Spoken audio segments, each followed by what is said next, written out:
I've got this great book. It's absolutely fantastic. It's a book that cost £1.50 in the charity shop. And it is volume 1 of Mammalia, Wood's Natural History. I did try to help the spine, which was falling apart with this thing from eBay, but actually it doesn't stick very well, so I don't know how one is supposed to recover and help old books like this. It's so beautiful. I love this book. I never read it. Look at how beautiful it is inside.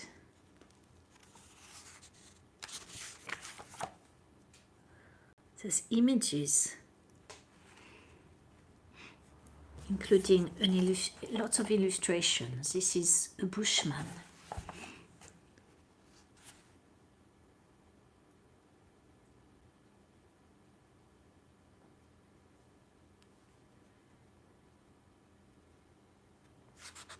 I don't know what to read.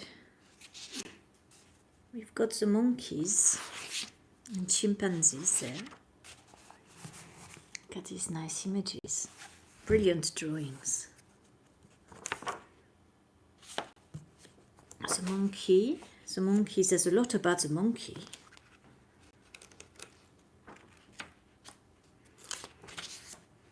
So these are my guests tonight. Is the illustrations of the book, The Monkey's Call. Look at that one, Shamek. It's such a long tail. Kwaita.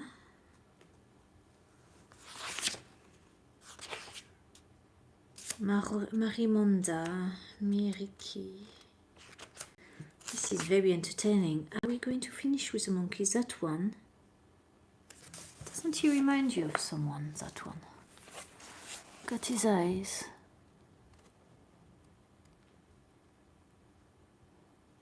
Maybe we all know someone who looks vaguely like that. Oh. Cool, I didn't know there were so many monkeys.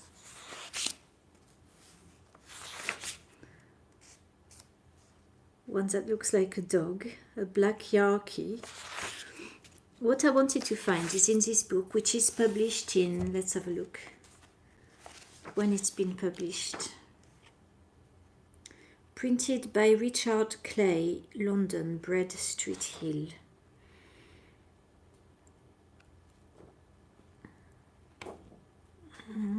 £85 for the set of 3. There were the other 2 in the charity shop, but I didn't buy them. I thought I would use it for shelves covering, and I thought it was such a funny book. I didn't want to cut into it, actually. What is the date of parution? It's something like 1930. No, where would it be? Go slowly, find the date. It's very important, the date. Preface. It's not in the preface. Well, I can't find, I'm sure I did find the introduction date somewhere. Not introduction, what's its date? Oh, we've got the lizards down there, look at them. Sort of mice type.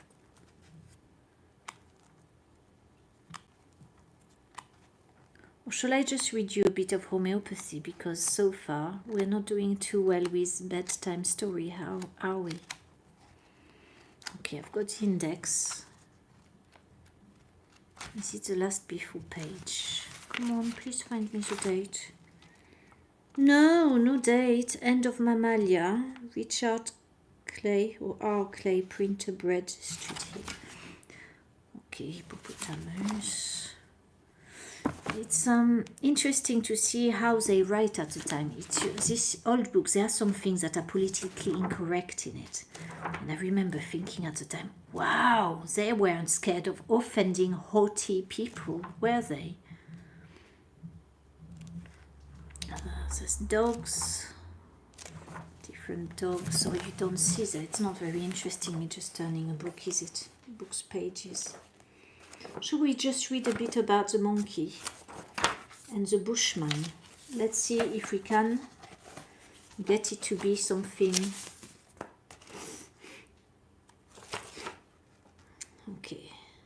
Okay, let's read.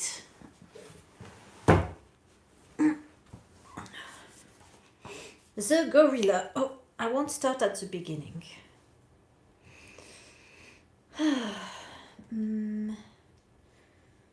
Where should we start? Oh dear. I don't think I'm even allowed to say this word out loud. Okay. I'll have to be politically correct for that name, which you're not allowed to say. The people with the black skin, seeing that the gorilla is possessed of strength, ferocity, and pitiless cruelty, conceive that the animal must be inspirited by the soul of one of their kings. For in the lower stages of man's progress, he does honor to physical force alone, and values his ruler in proportion to his power, brutality, and heartlessness. It is a boast. It is the best boast of a savage chief, no matter of what nation and of what country, that he has no heart. The savage crouches in terror before the imaged incarnation of the evil principle, and adores, for he can only worship the object of his fears. His belief is truly that of the demons. He believes and trembles. Reverence for the inborn royalty of the gorilla does not save the animal from the fate of being eaten whenever it falls a victim to the weapons of its, we should call them bushmen, maybe. Bushmen assailants. Perhaps the very feeling of reverence may incite to the act in a manner analogous to the filial piety of the Scythians, which was best shown by killing their aged parents and dutifully eating them. We're talking about cannibalism here then. But putting aside the terrors of diabolism, which are ingrained in the native African mind, the task of capturing a living and full-grown gorilla is well calculated to appall the heart of any man. The strength, the activity, and the cunning and sanguinary malevolence of the animal are so great that the uncivilized Africans may well be excused for their dread of its powers. You see what I mean? Politically incorrect as in, why do they call them uncivilized? They are a civilization of their own. They've just got different customs to the European who think they are obviously, slightly, it's a superiority complex, isn't it? I think it is, but we're all different. Why should we say one is civilized and one isn't? Maybe they think they're not civilized because they eat their parents when they get old.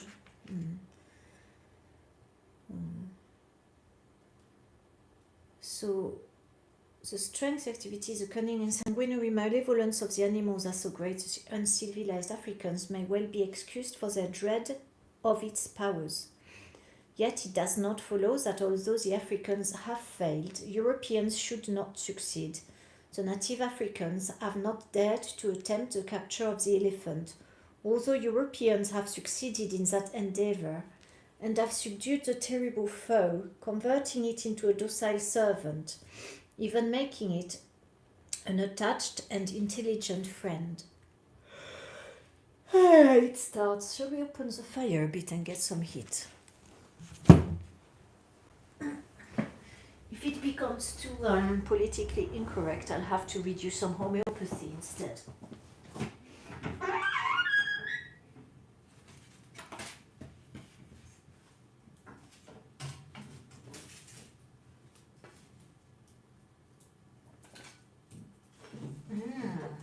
Chene is drawing very nicely now.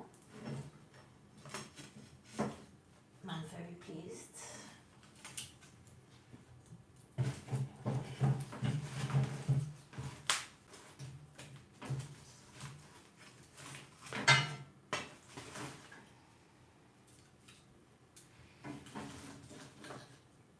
Natalie did a really good job.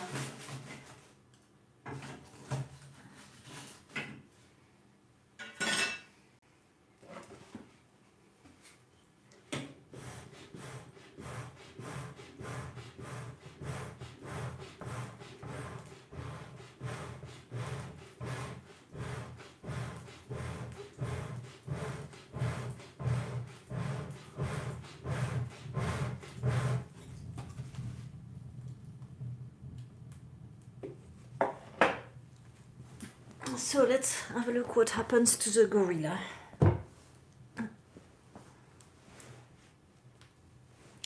It's a shame it's only May, it's not even June yet, and it's still very cold in England, so we need the fire here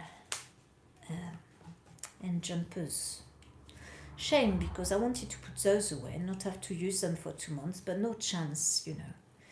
This is a cold country. Never mind, we're not in Africa with the gorillas. So Europeans have succeeded in taming the elephants.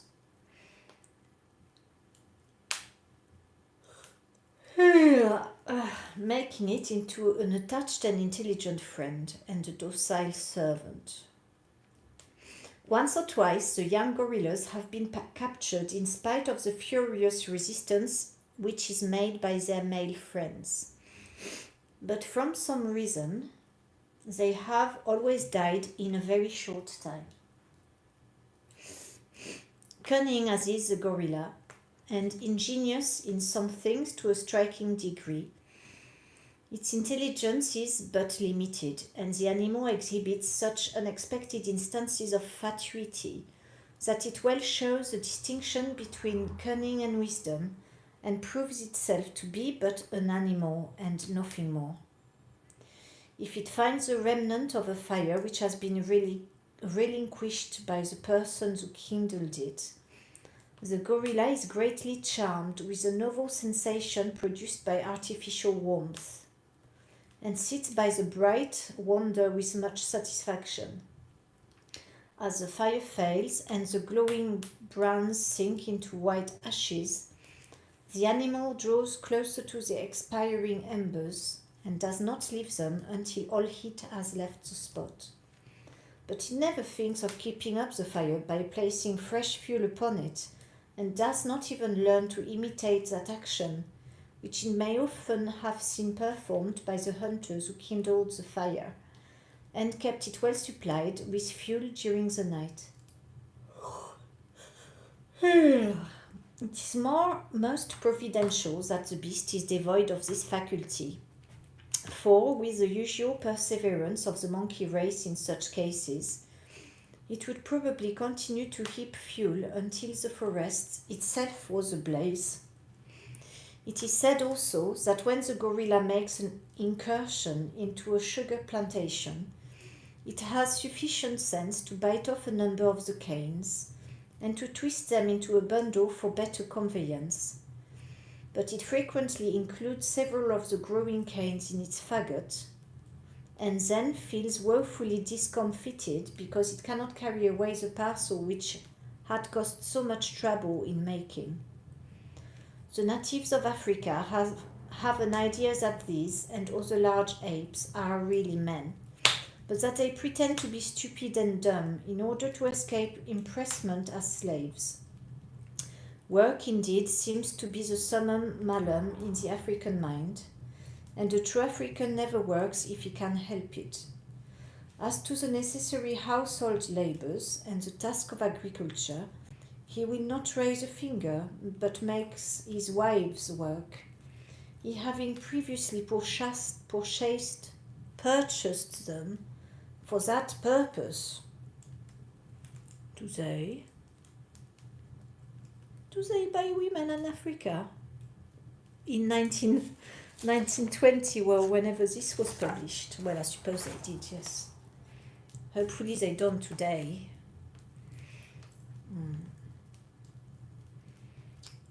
Okay, where were we? In truth, in a land where the artificial wants are so few, unless the corruptions of pseudo-civilization, that is something wise, pseudo-civilization, that's what we have made the entrance, and where unassisted nature is so bountiful, there is small need of work. The daily life of an African fellow, I have to change the words because that's politically incorrect to say the word B or the word N.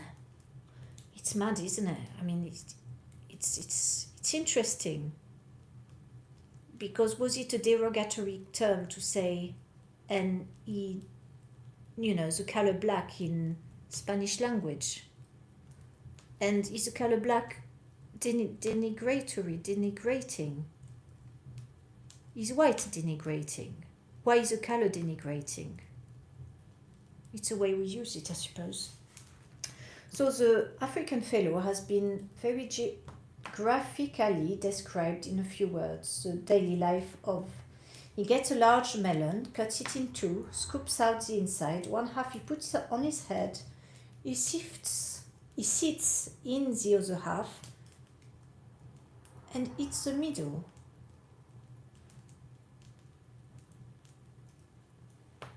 Well, if it's the way they eat a melon, why not? I should try it sometime when I get a large melon.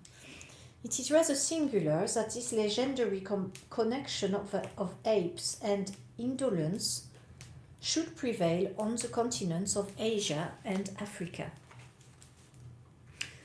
The outline of the gorilla's face is most brutal in character and entirely destroys the slight resemblance to the human countenance which the full form exhibits.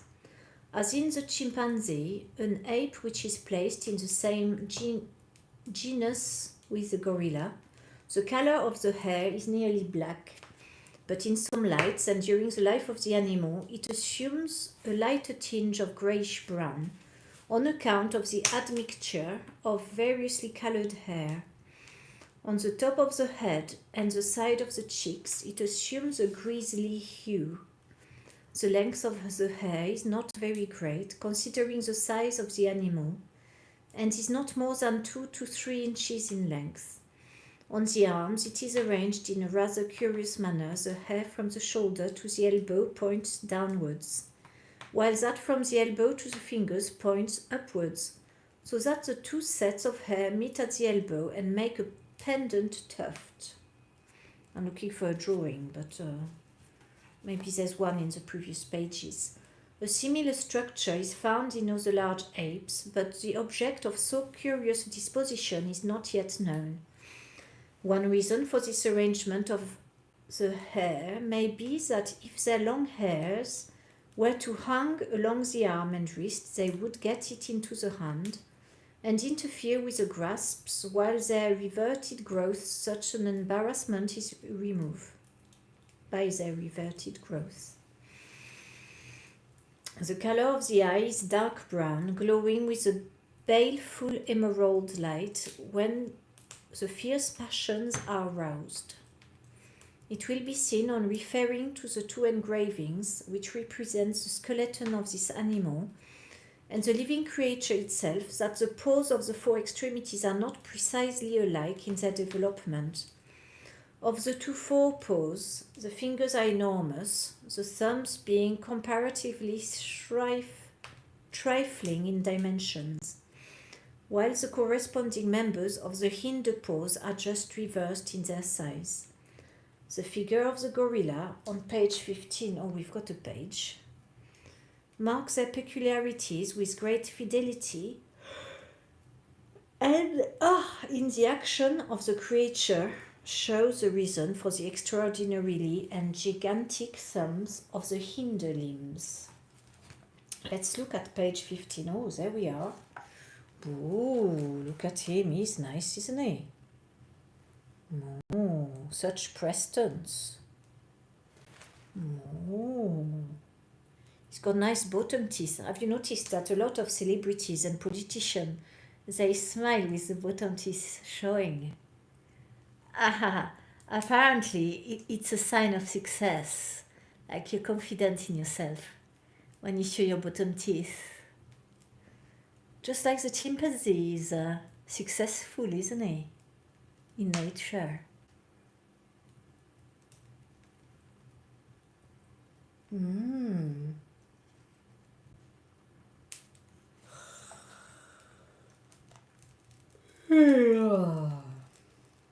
Oh, that's the gorilla's skeleton. Wow, he's got enormous lungs, rib cage rather. Look at it comparing to the man. Wow. Do you want to see closer? I can't get too close, I'll fall over. No, he's got very low hips, quite enormous hips. Wow, he can't have any difficulty breeding children with that, or like,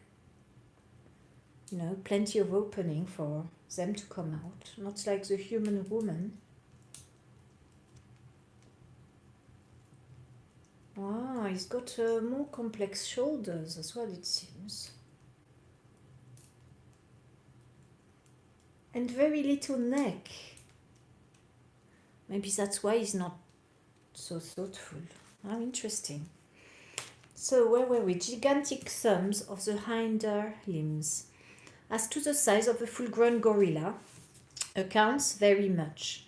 The specimen, which is best known in England, is 5 feet 6 inches. What am I? I think I'm 5'5". So 5'6" is just a bit taller. Oh, when placed erect, I thought they were much bigger than that. From shoulder to shoulder, it measures nearly 3 feet. That's a lot, isn't it? 3 feet, while the body is only 2 feet 4 inches measured from the hip joint. It is possible, however, that there may be much larger individuals. Independent, however, of the impression made on the minds of the spectators by the sight of an infuriated animal, it is a fact that the feeling of anger does delay the form, whether of man or beast. As one effect of anger is to cause the hair to bristle up, as indeed is seen familiarly in dogs, cats, and other animals. The ape, while under the influence of that fiery rage to which these animals are so subject, would in reality present a larger outline than if were calmly engaged in its usual pursuits. 6 or even 7 feet of height have been attributed to these creatures, but it must be remembered that a wild, fierce animal always looks very much larger when living and in motion than when lying dead and still on the ground, or even set up in a museum with glass eyes and straw-distended skin. Elephants of 16 feet high have shrunk to 11 and 10 feet under the application of the measuring rod. And it is proverbial among anglers that the fish which they do not catch are finer and heavier than those which they can subject to scales and foot measure. So it is likely enough that a wild and savage gorilla, with its fury flashing eyes, its fierce gestures and enormous arms, would impress the mind of his opponent with an idea of a very much larger animal. It is not only upon Gadshill that 2 men in buckram multiply unto 11. I don't know what reference is Gadshill about.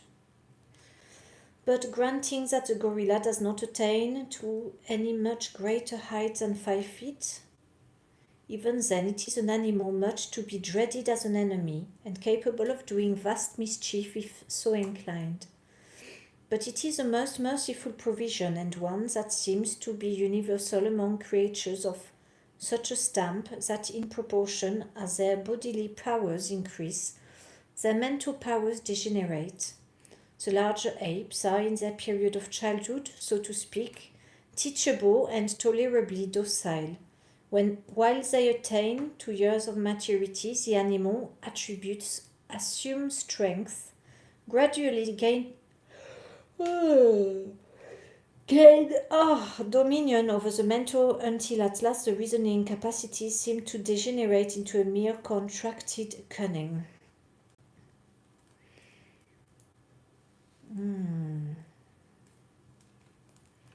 Well, that's all right. We haven't come across too much politically incorrect words, not too many.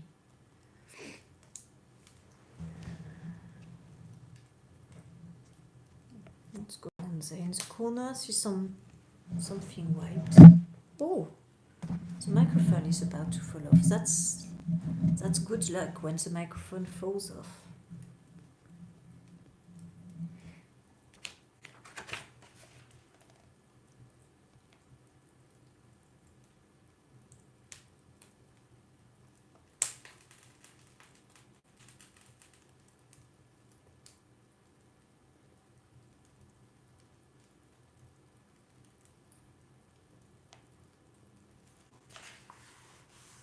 I'm reading about the Bushman now, to checking if I'm allowed to read it out loud or it's going to be politically incorrect.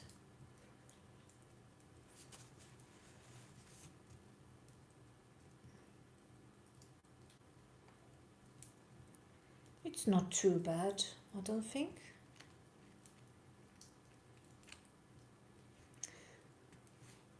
So let's carry on a bit, because I'm, as usual, falling asleep while reading a bedtime story. Fortunately for those human beings who are within reach of these terrible animals, the adult ape is one of the most dull and stupid creatures imaginable. Sulky, ferocious, and given solely to its own animal appetites. Here is a sketch of one of the lowest and least developed of human beings. Probably the very lowest of the human race. This little man, who belongs to the same country as a gorilla, hardly attains even to the same stature, and in muscular proportion is a very pygmy. They don't choose their words, do they? Why is he the lowest of the human race? Only because he's the smallest? I thought there were some small men in Brazil, in the Amazon forest. So, in that mere animal form, the Bushman is infinitely higher than the ape, is evident from the contrast displayed by the two figures.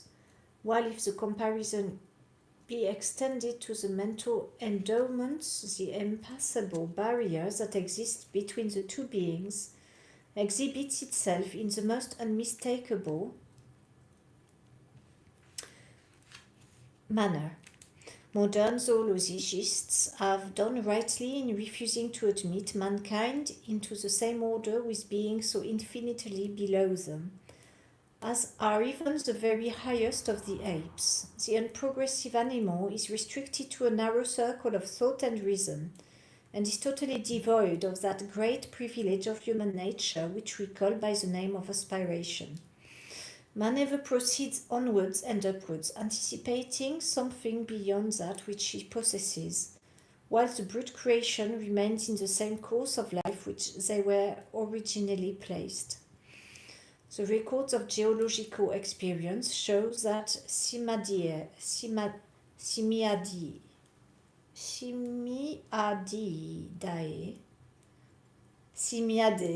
of gigantic stature existed on Earth ages before the creation of human beings.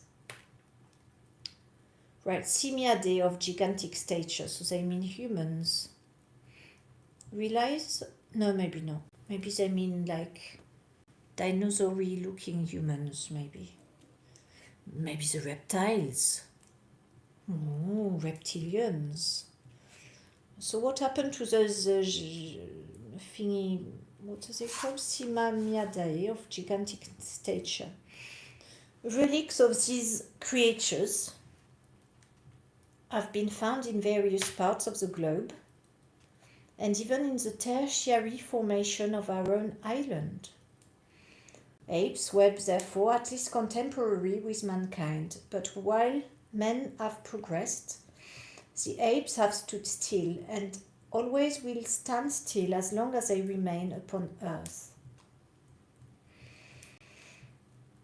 This ape which saw the light in the year BC 4000 was not a whit behind its descendant of the year AD 1859 in intellect or civilization, and if the order were to be continued for 20,000 years longer, the last ape would not be a step nearer civilization than the primeval pair.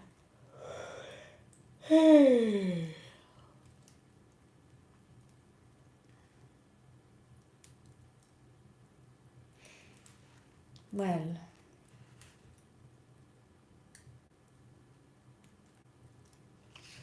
strange, isn't it? The thing is, they think humans have evolved, but it's the extraterrestrials that have fiddled with them, so they would evolve into more cerebral creatures. So if the extraterrestrials had favored to do the apes instead of the Homo erectus and Homo whatever, the other one, well, we would be the lowest of the low, and we'd be in this book, and they'd be saying the apes is the highest of all creatures, wouldn't they? Well, it's chimpanzees, and next causes. Oh, that about monkey, look at that. Ah. Oh, that's not a monkey, it's a colugo. No, that's not. It's a flying cat. So we're into like, what are they? Creatures, those things. I don't know what they are. They don't come, they're not in France, are they? Look, is that a monkey or is that He's got nice eyes, hasn't he? The one with his big goggly eyes. He looks like a cat who's a bit terrified, actually. The kukang or slow-paced loris. And it is still the monkeys, isn't it? That must be like the last bits of monkeys. That one that looks like a monkey fox with no ears and no tail. That one, with the ears and the bushy tail, it would look like a fox.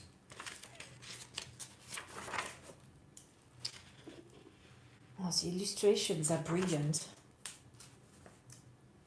An Madagascariensis.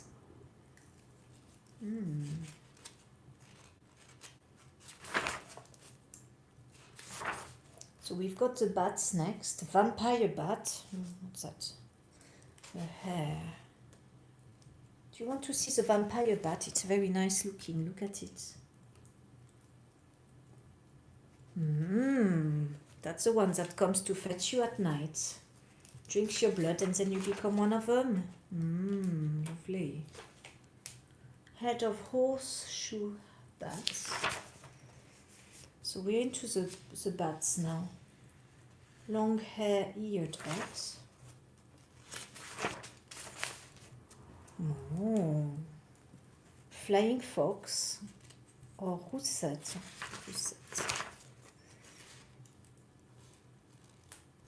The bat. Oh, Felidae, or the cat tribe.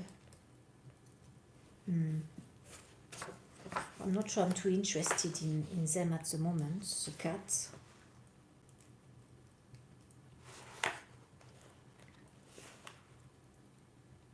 Brilliant drawings. Oh, look, that's so cute.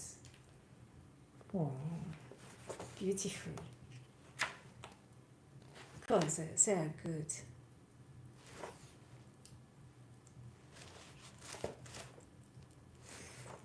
So what have we got after that? After we've got the, oh, that's a cheetah, so that's still a cat. Hyena.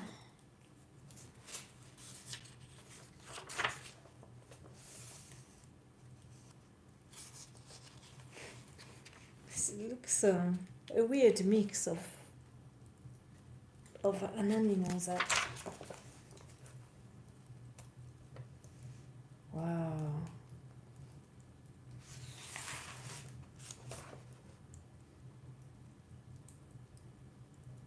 Hyenas quarreling over their prey. Do you know, nature is not very nice, is it really? Why are they quarreling? Because they want the best piece. Just like humans, isn't it? We're not much further from animals, really, if you think about how primitive we behave with each other. That's what reading these books make me think about. How do I change my behavior to become a better person?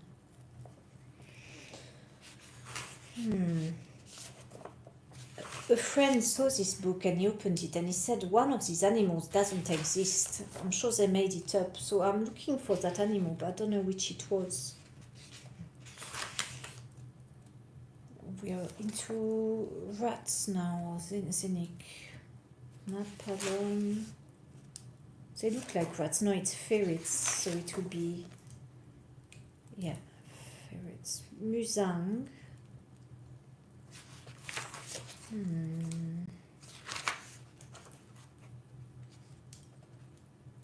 There's some weird things that. Oh, there's the dogs next. Dogs, lots of dogs. What do they say about a random dog? Say a dog, Persian Greyhound. Oh, he's got a fine muzzle, hasn't he? That's a very strange dog.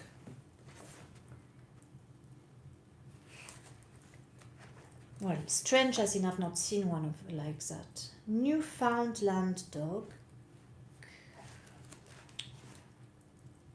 Eskimo dog. Husky.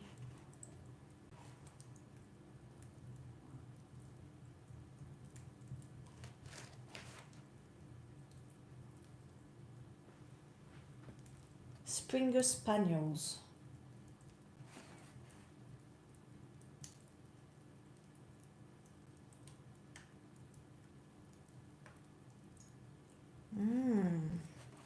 I don't know if I'm too interested in Spaniels. There's not the ones like the Labrador. King Charles Spaniel. Very nice. Maltese dog.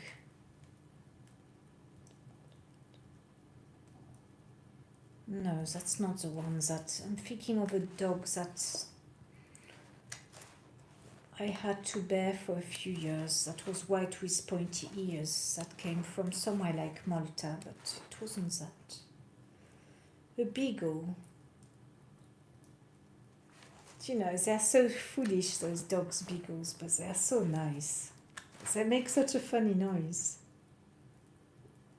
Dalmatian, coat dog. Setter dogs. Setter. English setter. English setter dog. Retriever. Oh, we've got... It doesn't quite look like the ones I'm used to. Do you want to see the English whatever? English retriever, look. That's the English retriever. Very nice looking, isn't it?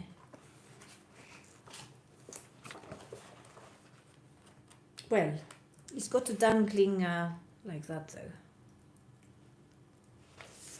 Needs to do a bit of facial yoga as a dog for looks. Shepherd's dog, Canissimi familiaris again. I don't know which shepherd that is. Lurcher. Oh, it doesn't quite look like the one I thought. I thought lurchers had a round back. This one's got a saddleback.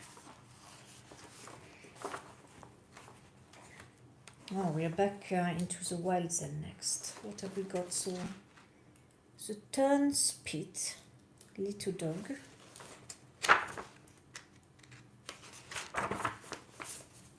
Boarhound. Bulldog. The bulldog, let's read about the bulldog. The bulldog is said by all those who have had an opportunity of judging its capabilities to be, with the exception of the gamecock, the most courageous animal in the world. Oh, really? Its extraordinary courage is so well known as to have passed into a proverb and to have so excited the admiration of the British nation that we have been pleased to symbolize our peculiar tenacity of purpose under the emblem of this small but most determined animal.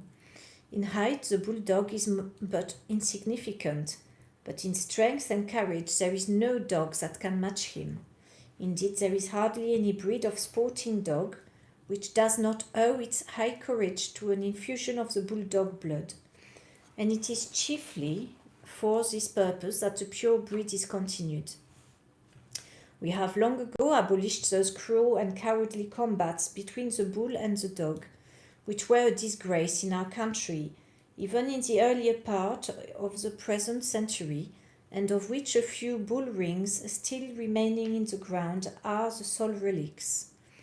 In this contest, the dog was trained to fly at the head of the bull and to seize him by the muzzle as he stooped his head, for the purpose of tossing his antagonists into the air. When he had once made good his hold,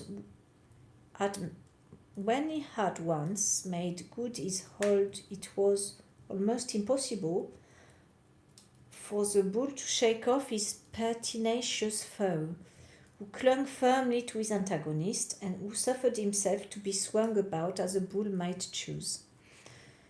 There seems indeed to be no animal which the bulldog, bulldog, that's why it's called bulldog, that the bulldog must be a very dull and brutish animal, because almost every specimen which has come before the notice of the public has held to account by observing that the brain of the bulldog is smaller in proportion to its body than that of any other dog, and that therefore the animal must need be of small sagacity. But Stonehenge, in brackets, well remarks that although the bulldog's brain appears to the eye to be very small when compared with the body, the alleged discrepancy is only caused by the deceptive appearance of the skull. It is true that the brain appears to be small when compared with the heavy bony processes and ridges that serve to support the muscles of the head and neck. But if the brain is weighed against the remainder of the body, it will be found rather to exceed the average than to be below it. The same writer is disposed to think the bulldog to be a sadly maligned animal, and that his sagacity and affections have been greatly underrated. Oh, hello. He states that the pure bulldog is not naturally a quarrelsome creature, that it would not bear so evil a character if it were better taught. According to him, the bulldog is really a sufficiently intelligent animal, and its mental qualities capable of high cultivation. It is true that the animal is an unsafe companion even for its master, and that it is just as likely to attack its owner as a stranger if it feels aggrieved.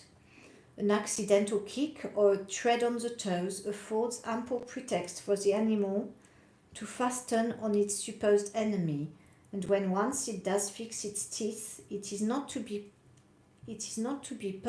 removed except by the barbarous method which is considered to be legitimate for such purpose, but which will not be mentioned in these pages. Oh, we don't know what the barbarous method is, but at least they're being politically correct by not talking about barbarous methods to remove biting dogs from your heel. However, most of these shortcomings in temper are said to be produced by the life which the poor dog leads, being tied up to his kennel for the greater part of his time, and when released from his bondage, only enjoying a limited freedom for the purpose of fighting a maddened bull, or engaging in deadly warfare with one of his own kind. Any animal would become morose under such treatment, and when the sufferer is a bulldog, the result of his training are often disastrous enough. The shape of this remarkable animal is worthy of notice. The forequarters are particularly strong, massive and muscular, the chest wide and roomy, the neck singularly powerful. The hindquarters, on the contrary, are very thin, comparatively feeble, all the vigour of the animal seeming to settle in his forelegs, chest and head. Indeed, it gives the spectator an impression as if it were composed of two different dogs, the one a large and powerful animal, the other a weak and puny quadruped, which had been put together by mistake. The little fierce eyes that gleam savagely from the round combative head, have a latent fire in them that give cause for much suspicion on the part of a stranger who comes unwarily within reach of one of these dogs. The underhung jaw, with its row of white glittering teeth, seemed to be watering with desire to take a good bite at the stranger's leg, and the matter is not improved by the well-known custom of the bulldog to bite without giving the least vocal indication of his purpose. Oh, so they don't growl, they just go for you, right? That's useful if I ever meet one of those. In all tasks where persevering courage is required, the bulldog is quietly eminent and can conquer many a dog in his own peculiar accomplishments. The idea of yielding does not seem to enter his imagination, and he steadily perseveres until he succeeds or falls. One of these animals was lately matched by his owner to swim a race against a large white Newfoundland dog, and won the race by nearly 100 yards. The owners of the competing quadrupeds threw them out of a boat at a given signal, and they then rowed away as fast as they could pull. The two dogs followed the boat at the best of their speed, and the race was finally won by the bulldog. It is rather remarkable that the bulldog swam with the whole of his head and the greater part of his neck out of the water, while the Newfoundland only showed the upper part of his head above the surface. According to the authority which has already been quoted, a well-bred bulldog ought to present the following characteristics of form. The head should be round, the skull high, the eye of moderate size, the forehead well sunk between the eyes, the ears semi-erect and small, well placed on top of the head, rather close together than otherwise, the muzzle short, truncate, and well furnished with chop. The back should be short, well arched towards the stern, which should be fine and moderate length.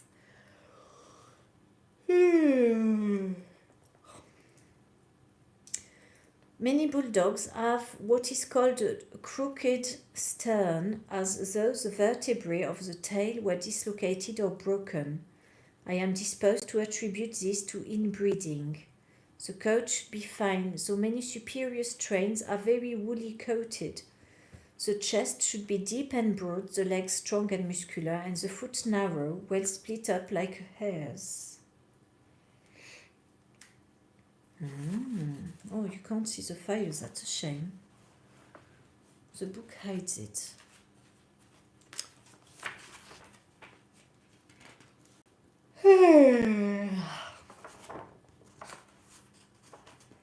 English Terrier.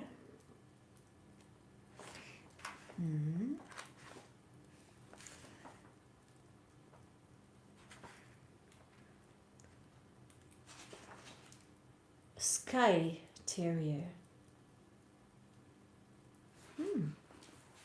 It's very furry, that one.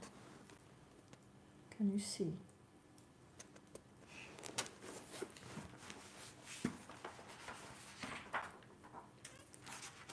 I wonder if there's arsenic on these pages and I shouldn't be licking my fingers. It's really hard to turn the pages.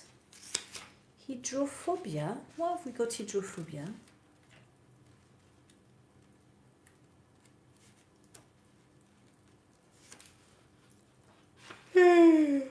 Oh, infected dogs, serpents.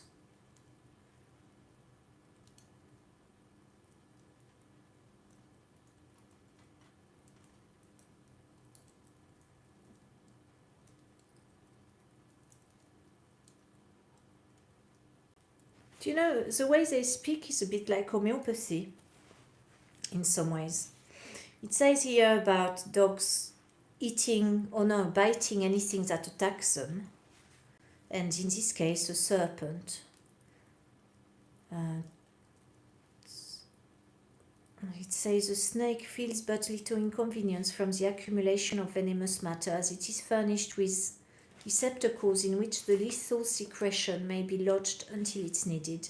But the dog has no such storehouse, and the poison is therefore diffused through the moisture of his throat and mouth. Instead of being concentrated in one locality, there is another curious resemblance between the poison of serpents and that of rabid dogs, namely that while the venom of either creature produces such terrible effect when mixed with the blood, it may be swallowed with perfect safety, provided that the lips and mouth are free from sores.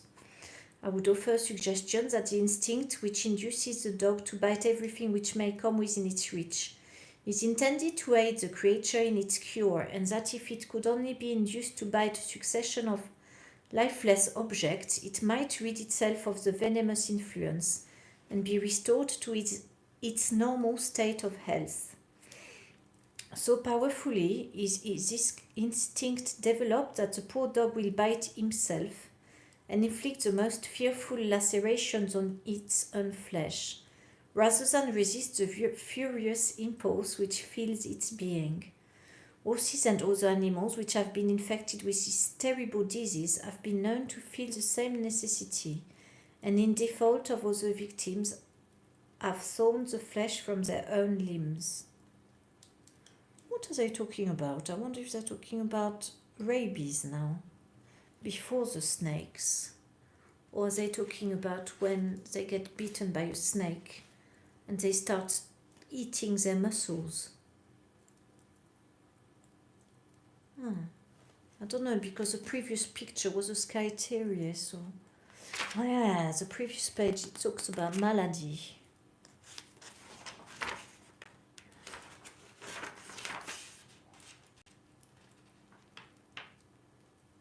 Ah, yes, the terrible disease called hydrophobia, which at times arises in the canine race, which is rabies, because rabies is hydro-water phobia.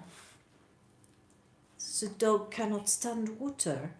And same with a human, when the homeopathy of rabies is used, there is hydrophobia, which is interesting.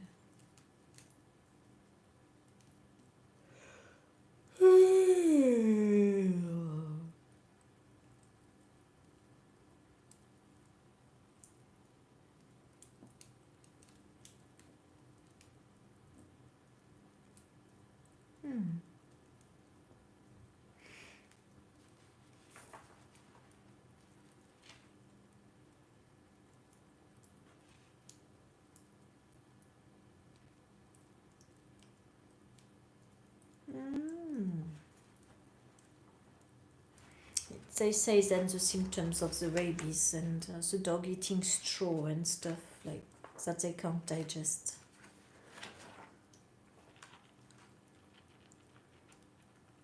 Ah, fennec, isn't that a desert fox? Fennec. Otocyon. As. Okama. Pine marten. Ah, we've got the natives now, the pine marten. beach martin.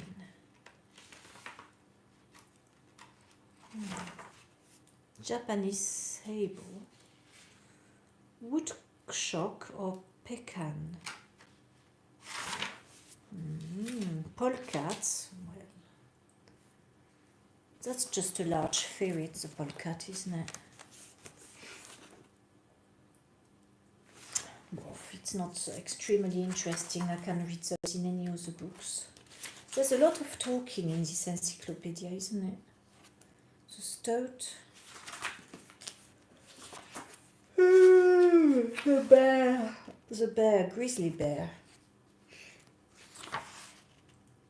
Aswell or sloth bear. Oh, he's got nice hair, hasn't he? Look at that. He looks like a mountain dog. He's very nice. I probably wouldn't like to meet him, but he looks very nice in the book. Tibetan sun bear. Do you know, I never knew there were that many types of bears. Look at him, he looks weird. Very strange posture, like. Yes, a polar bear. Yes, we all know that one. There's loads of them nowadays because the ice isn't melting anymore. Even though we are climate boiling. Yes, plenty of bears in the wherever they live in the North Pole. Aguara crab-eater.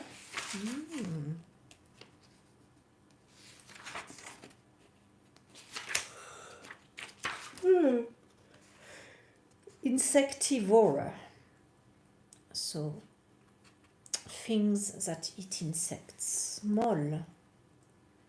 Do you know, I saw a mole the other day. Put was in the bushes, and I went to fetch her, and suddenly she yelped, sounded alarmed, and I looked and something moved under her foot, and it was a black thing. I've never seen a mole, I just saw its backside. I touched it, as soon as I touched it, it went off. It's very cute, a mole. Oh well, I see. Maybe it is time to go to bed. Tupaya ayatana. Oh, there's some weird creatures. Oh, the hedgehog.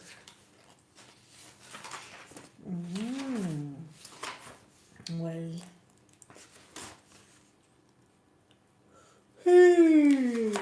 This will be the most boring video with guests, isn't it? Well, it's not boring. It's got nice illustrations. I'm enjoying myself, and if you're not, well, that's up to you. You don't have to enjoy yourself. Chested seal, crested seal, eel. An eel with a EA, not EE.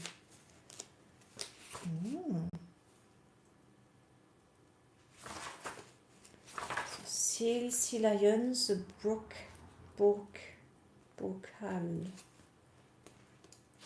That's the whale family now.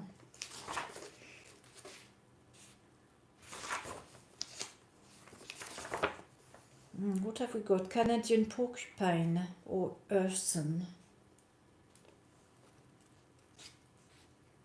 Porcupine. Hares. That looks like a rabbit. Oh no, it's a hare at the back. Never mind. It's so cute, beautiful book. Bison. Oh. What a pity, they've all gone extinct now in America mostly. Pity, never mind. So yak, antelopes. Oh, the muskon. Muskon, as in the masks and the musks. Did you see Elon Musk wants us to get universal wage? He says we'll be out of work with the robots and we need to get universal wage. Elon Musk's like it. Look, that's Elon Musk here. Look. Musk wearing a mask. Musk ox. I don't trust that man. I'm not a fan of him. To me, he looks like someone with a nice face, but I don't know. Some people like him, but it's good. He's got to look like controlled opposition, hasn't he? Leicester sheep, look. Never mind politics. Look, there's a Leicester sheep. He's got a lovely muzzle, hasn't he? Look, such fatty wool and tiny head.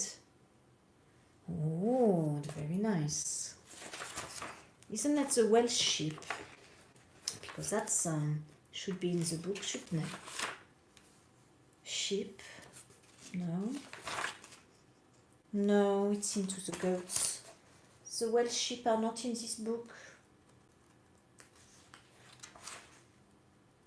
Oh, no, hold on a minute. We've got Highland sheep, Breton sheep. Now look at the Highland sheep. He looks beautiful with his horns, doesn't he? The French sheep, I'm not sure why they look quite alright, but I didn't know they were Breton sheep. Afghan fat-tailed sheep. Yeah, it's very nice. Oh, and the Wallachian or Cretan sheep with a beautiful crown. There, can you see that? It's beautiful.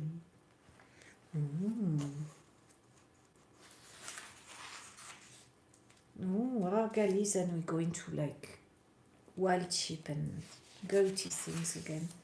Giraffes. Oh, I didn't know it had two F's at giraffe. Oh, we've got deers now. Moose or elk. Caribou. Wapiti. Stag red deer. Fallow deer. That's English deers now. Axis deer, I don't know where that one lives. Roebuck, I've heard of that one. I think they've got it in England. I could be wrong though. Oh, another musk deer. Oh, he's famous. Musk is everywhere, isn't he? He can't stop putting his name everywhere on all the animals. Can't chill off pygmy musk.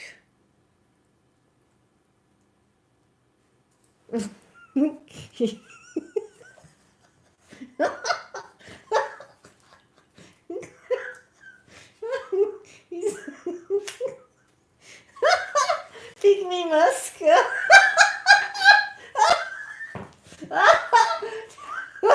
Pygmy musk.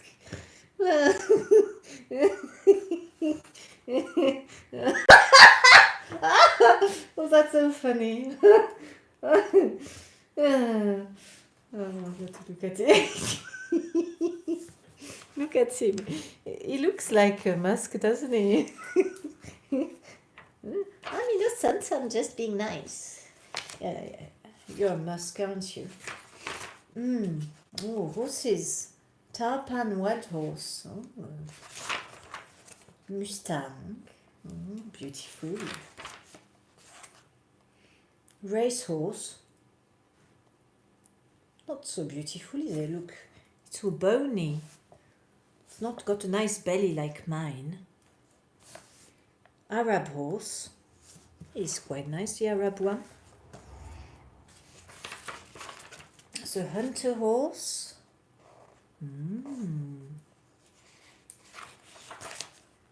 A hackney or broad horse. A road horse, sorry. Oh, got tiny ears. Mine they all have, actually. American trotter. Cleveland carriage horse. Suffolk punch. Flemish horse. Clydesdale cart horse. Ass. Oh, Shetland pony. Oh, we've done those. It's the ass. Arsinus vulgaris. Oh, very cute. Then we've got the zebra. African elephant, habits of the elephant, the tapir, babirusa, rhinoceros, Indian one. Oh, Sloan rhinoceros. Well, you know what, I didn't know there was one with 2 horns and one with just 1 horn.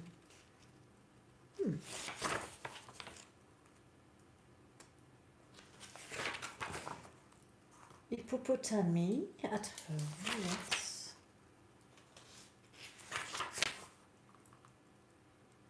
Oh, Fatagine.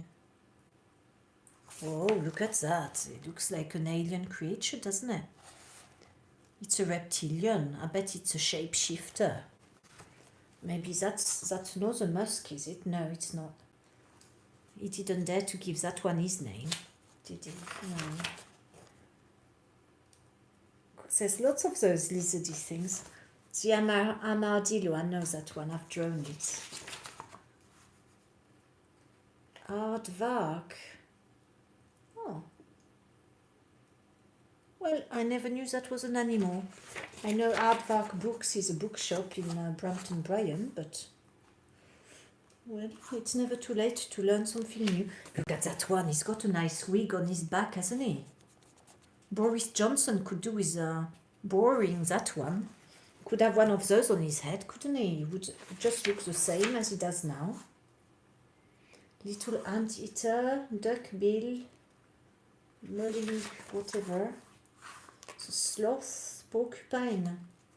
Another porcupine. Compendium of generic distinction. Oh, look, that's exciting. Do you want me to reduce the teeth? No, not really. It's not tonight. It will be too exciting before bedtime with teeth, won't it? Then you'll be dreaming of musk teeth.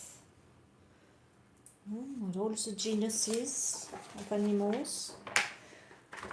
Do you know, this is really annoying now. Maybe it's older than 1900, this book. And I can't find the date. I'm sure I found it once. Maybe it's in letters rather than numbers, and I'm looking for letters. No, I mean, I'm looking for numbers, and it is in letters. Maybe because there was a date reference of 18-something. 1870-something. Maybe it is from that time.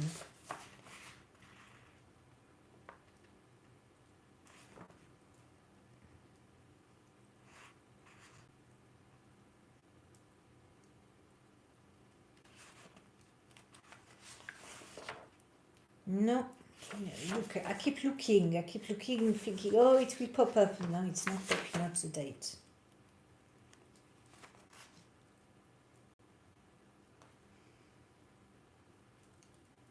It talks about God.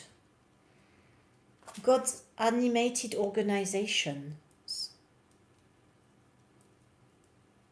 We must follow the order of creation as far as our perception will permit, begin where the Creator began. We shall then find that no animal leads an isolated existence, for the minutest atom of animated life which God has enfranchised with an individual existence forms, though independent in itself, an integral and necessary portion of His ever-changing yet eternal organic universe. Hence, every being which draws the breath of life forms a part of one universal family, bound together by the ties of a common creaturehood. And as being ourselves member of that living and breathing family, we learn to view with clearer eyes and more reverent hearts those beings which, although less godlike than ourselves, in their physical or moral natures, demand for that very reason our kindliest sympathies and most indulgent care. For we, being made in the image of God, are to them the visible representation of that divine being who gave the Sabbath alike for man and beast, and who takes even the sparrows under his personal protection.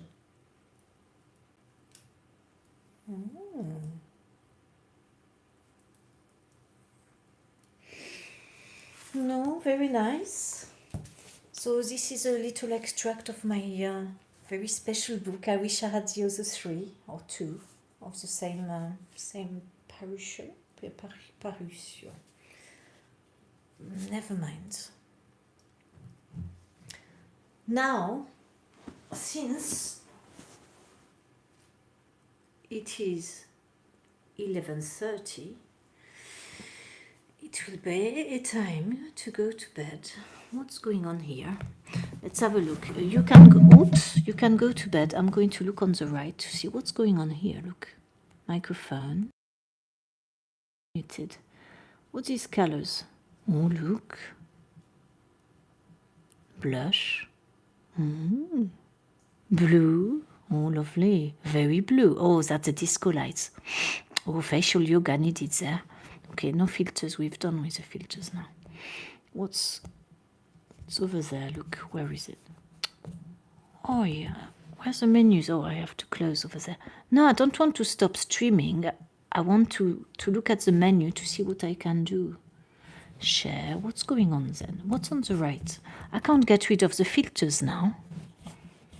Go away, filters. Come on, I've pressed on no filter. Oh, well, I can't look at the other what's it now.